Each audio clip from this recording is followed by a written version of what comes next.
Assalamualaikum warahmatullahi wabarakatuh. Perkenalkan, nama saya Rian Nugraha dari mahasiswa Sistem Informasi Universitas Nusa Putra. Di sini saya akan menyampaikan materi yaitu sistem pendukung keputusan seleksi penerimaan karyawan dengan metode analytical hierarchy process. Kita langsung saja ke materinya. Pendahuluan. Dalam proses perekrutan karyawan, perusahaan harus punya tes standar yang jelas serta objektif. Untuk mendapatkan karyawan yang sesuai yang diharapkan, tentunya dibutuhkan suatu prosedur rekrutmen cukup ketat. Masalah dalam penelitian ini ialah adanya proses rekrutmen yang masih kurang sesuai kriteria perusahaan, sehingga perusahaan kesulitan dalam menempatkan karyawan karena ada beberapa karyawan yang tidak sesuai dengan kriteria dan kualifikasi yang dibutuhkan. Penerimaan ini memberikan solusi bagi perusahaan agar mempermudah dalam proses pengambilan keputusan secara tepat dan objektif. Dengan tersedianya informasi data calon karyawan yang akurat, sehingga sesuai dengan kriteria yang dibutuhkan perusahaan. Kemudian dapat memberikan manfaat dalam mendapatkan kriteria calon karyawan sesuai dengan kebutuhan perusahaan, sehingga pihak manajemen dapat tepat dalam mengambil keputusan. Selanjutnya, kita masuk ke tinjauan pustaka. Sistem pendukung keputusan adalah suatu sistem informasi yang spesifik guna membantu manajemen dalam mengambil keputusan. Dengan persoalan yang bersifat semi terstruktur secara efektif dan efisien, namun tidak menggantikan fungsi pengambilan keputusan dalam membuat keputusan.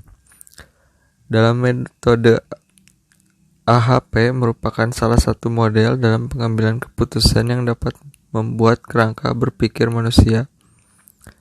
Metode ini dikembangkan oleh Thomas L. Saaty, seorang ahli matematika yang bekerja pada University of Pittsburgh pada tahun 1970-an.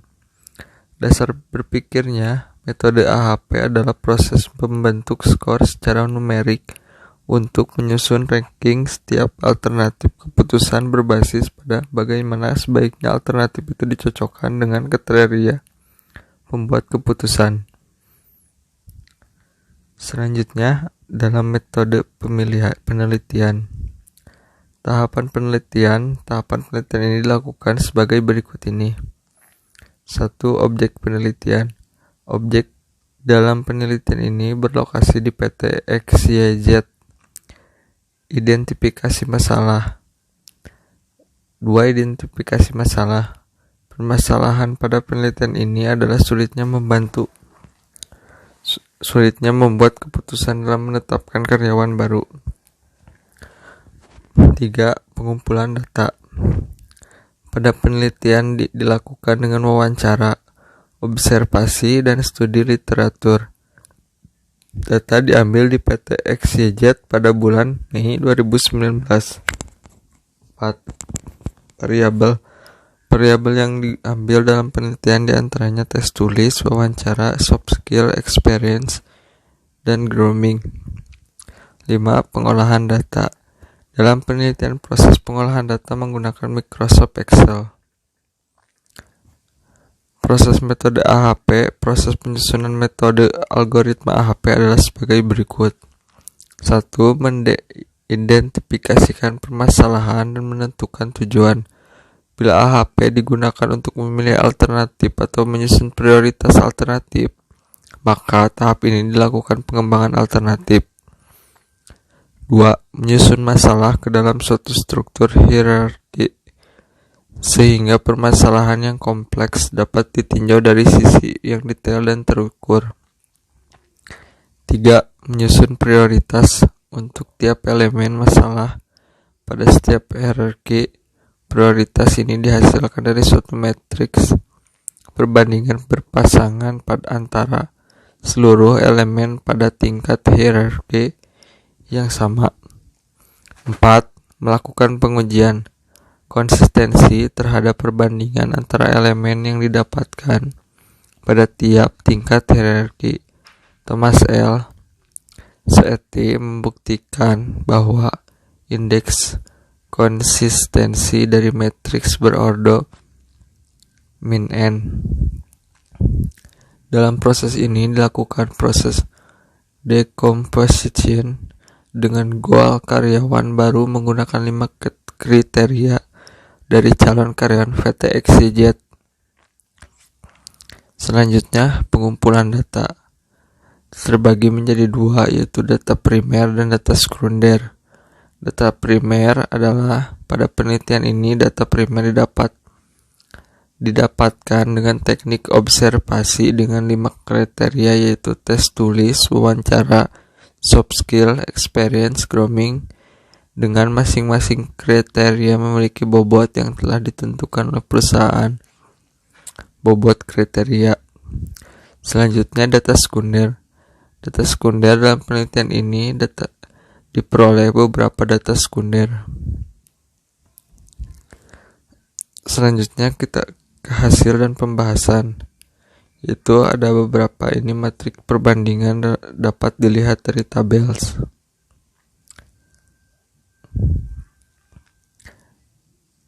Selanjutnya ada synthesis of priority and logical consistency. Matrik perbandingan antara elemen dilakukan sintesa dengan menjumlahkan setiap kolom. Setelah normalisasi nilai perbandingan selanjutnya, nilai Eigen tiap kolom diperlihatkan pada tabel. Ini adalah tabel dari Eigen. Normalisasi nilai perbandingan. Lalu ini untuk kesimpulan. Untuk kriteria presentasi prioritas untuk tes tulis 5%, wawancara 26%, soft skill 48%, experience 13%, dan grooming 8%. Untuk kriteria soft skill memiliki presentasi lebih tinggi dibandingkan dengan kriteria lain. Setelah mencari Eigen, tiap kolom dicari nilai Eigen, maka dengan perhitungan berikut. Ini ada beberapa contoh perhitungan dan rumus-rumusnya. Dapat dilihat. Lalu kita sekarang masuk ke contoh. Penentuan karyawan baru menggunakan metode AHP dengan mencari nilai metrik perbandingan setiap kriteria dengan mengambil data calon karyawan di VTXYZ. Matrik perbandingan setiap kriteria dapat dilihat di bawah ini. Ini adalah contohnya. Lalu setelah menentukan dan menghitung metrik perbandingan setiap kriteria, selanjutnya matriks perbandingan dinormalisasi dan dicari nilai bobot alternatif. Selanjutnya mencari nilai metrik dengan menjumlahkan bobot alternatif dengan bobot prioritas dapat dilihat pada tabel di bawah ini. Ini ada tes tulis, wawancara, soft skill, experience, grooming, bobot kriteria, dan nilai matriknya. Ini adalah peserta yang mencari kerjanya.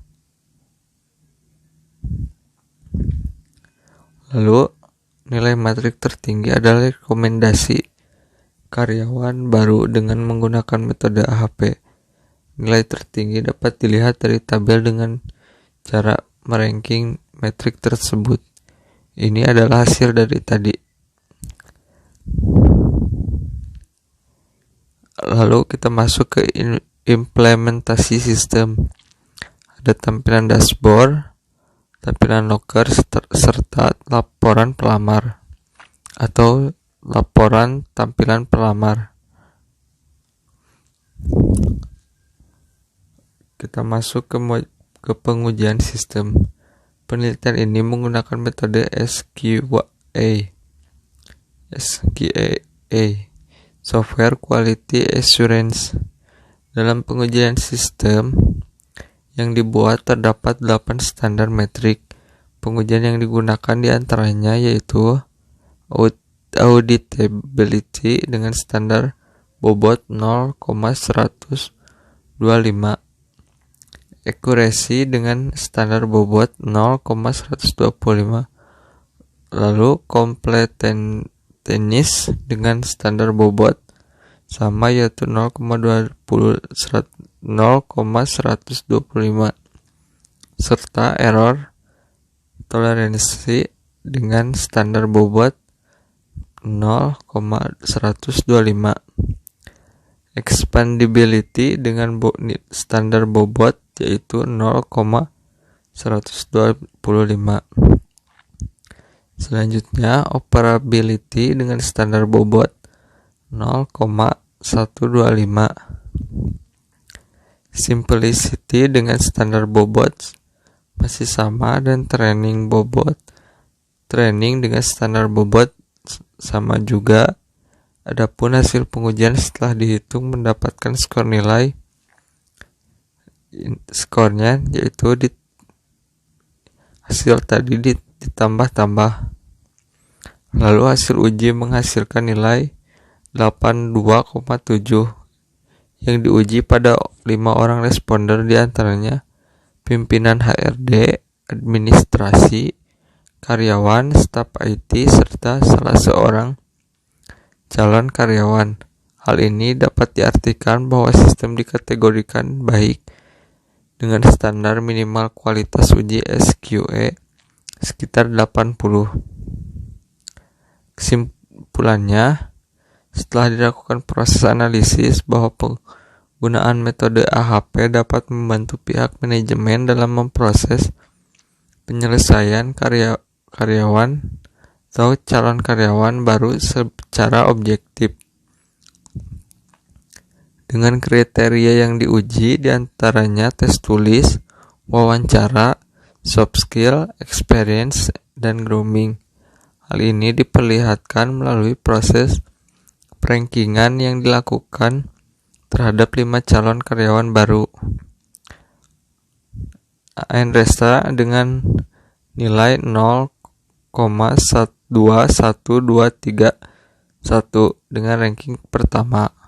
Selanjutnya Iyang dengan nilai metrik 0,21055 dengan ranking kedua.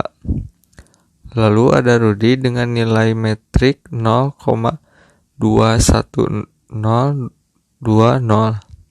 dengan ranking 3. Selanjutnya Pina dengan nilai metrik 0,18829 dengan ranking 4.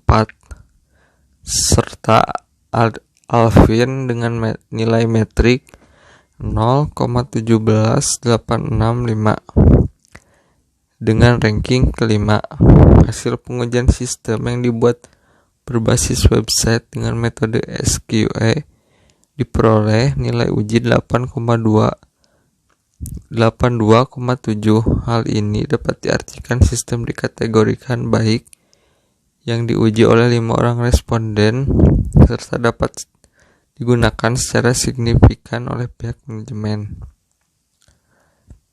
Mungkin itu saja materi yang saya sampaikan. Mohon maaf apabila ada kurangnya. Terima kasih, sekian. Assalamualaikum warahmatullahi wabarakatuh.